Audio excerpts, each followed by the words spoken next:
Hello, welcome back to our channel.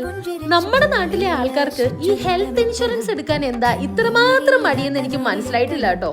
ഇന്ന് എൻ്റെ health ഇൻഷുറൻസിന്റെ renewal date ആയിരുന്നു. ഞാൻ നിവ ബൂപ്പയുടെ ആസ്പെയർ എന്ന് പറഞ്ഞിട്ടുള്ള ഒരു ഹെൽത്ത് ഇൻഷുറൻസ് ആണ് എടുത്തിട്ടുള്ളത്. അതിൽ പ്രഗ്നൻസി കവറൂടെ ആഡ് ഓൺ ആയിട്ട് വരുന്നത് കൊണ്ടാണ് ഞാനിത് ചൂസ് ചെയ്തത്. നമ്മുടെ മാർക്കറ്റിൽ ഒരുപാട് ഹെൽത്ത് ഇൻഷുറൻസുകൾ ഉണ്ട് കേട്ടോ. എക്സാമ്പിൾ ആയിട്ട് സ്റ്റാർ ഹെൽത്ത്, ചാച്ചായി, അങ്ങനെ ഒരുപാടുണ്ട്. അപ്പം നമുക്ക് ആവശ്യമുള്ളത് കറക്റ്റായിട്ട് ചൂസ് ചെയ്യുക എന്നുള്ളത് വളരെ ഇമ്പോർട്ടൻ്റ് ആയിട്ടുള്ള കാര്യമാണ്. അതുകൂടാതെ ഒരിക്കലും നമുക്ക് ഉള്ള അസുഖങ്ങളും മറച്ചു വെച്ചിട്ട് ഹെൽത്ത് ഇൻഷുറൻസ് എടുക്കാതിരിക്കുക. ഒട്ടുമിക്ക ആൾക്കാരോട് ചോദിക്കുമ്പോഴും അവർ പറയുന്നത് എനിക്ക് ജോലി ഉണ്ടല്ലോ, അപ്പോൾ ആ കമ്പനി എന്തായാലും ഹെൽത്ത് ഇൻഷുറൻസ് നമുക്ക് തരുന്നുണ്ട്, ഫാമിലിക്കൊക്കെ കവറേജ് തരുന്നുണ്ടെന്ന് പറയും. പക്ഷേ നമ്മുടെ ലൈഫിൽ ഒന്നും പെർമനന്റ് അല്ല കേട്ടോ. എപ്പോൾ എന്ത് സംഭവിക്കുമെന്ന് ആർക്കും പറയാൻ പറ്റില്ല. നമ്മൾ ചെയ്യുന്ന ഈ ജോലി പോലും പെർമനന്റ് അല്ല, എന്ത് എപ്പോൾ വേണമെങ്കിലും നഷ്ടമാകാം.